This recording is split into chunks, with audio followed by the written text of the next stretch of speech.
හයාලුවනේ කවුද ඔයාලට අද අපි හදමුද රසම රස ලස්සන බ්‍රෝකන් ග්ලාස් ජෙලි පොඩි එකක්. වෙනද හදන ජෙලි එක අද වෙනස් විදිහකට ලස්සනට හදලා රස බලමුද. මේක හදන්නත් ගොඩක්ම ලේසි. ඒ වගේම හැමෝම ළඟ තියෙන අමුද්‍රව්‍ය කීපයකින් තමයි මේ ජෙලි පුඩින් එක හදාගන්න තියෙන්නේ. ඉතින් අපි බලමු මේ පාට ජෙලි එක හදාගන්නේ කොහොමද කියලා.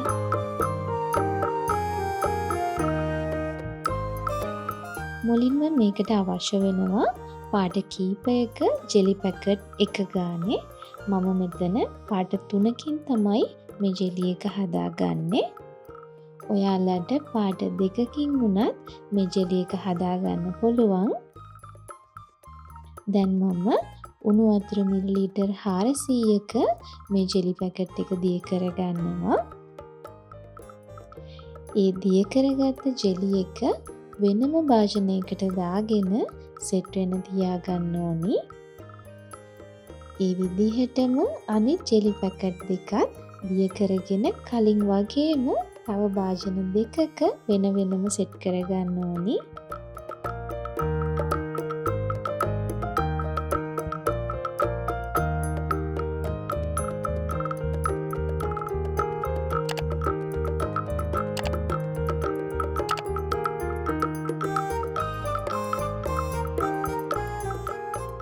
දැන් අපි කිරි මිශ්‍රණය හදාගමු. මේකට මම ෆ්‍රෙෂ් මිල්ක් මිලිලීටර් 500ක් අරගන්නවා. කිරි ටික උණු කරගන්න පුළුවන් වාජනයකට දාගන්න. ඒකට ජෙලටින් මේස හැඳි 1/2ක් එකතු කරගන්නවා. ඒකටම මම සීනි මේස හැඳි 5කුත් එකතු කරගන්නවා. මෙතනදී ඔයාලගේ රස අනුව සීනි ප්‍රමාණය අඩු වැඩි කරගන්න පුළුවන්. දැන් මේ ටික හොඳින් දිය කරගන්න.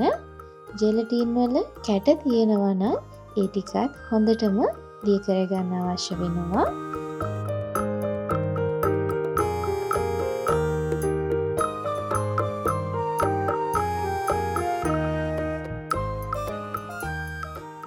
දැන් වාජනයේ ලිපෙන් තියාගෙන අඩු ගින්දරේ කිරි ටික උතුරවා ගන්න ඕනි.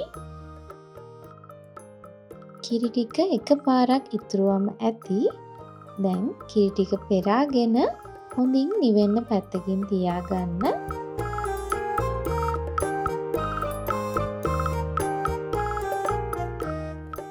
මේ තියෙන්නේ ශීතකරණයේ තියලා සෙට් කරගත්ත ජෙලි ටික.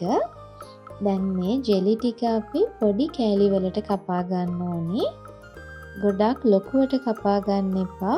ලස්සන කොටු හැඩයකට කපා ගන්න ඕනි. අපි මේක ලස්සනට හදාගන්න ජෙලි පුඩින් එකක් නිසා පුළුවන් තරම් ලස්සන කොටු හැඩයකට කපා ගන්න. ඒ වගේම පාට 3ම එක සමාන කොටු වලට කපා ගන්නවා නම් ගොඩක් ලස්සනයි. දැන් මේ කපාගත්ත කෑලි ටික මම ලොකු ට්‍රේ එකකට දාගන්නවා. කපාගත්ත ජෙලි පාට 3ම තනින් තැනට වැටෙන විදිහට තමයි මේ ටික තියාගන්න ඕනි. ඒ විදිහට තියාගත්ත ජෙලි කෑලි උඩට කලින් හදලා නිවෙන්න තියාගත්ත කිරි මිශ්‍රණය හිමීට වක් කරගන්න ඕනි. කෑලි ටික වැහෙන ගානටම කිරි ටික දාගන්න අවශ්‍ය වෙනවා.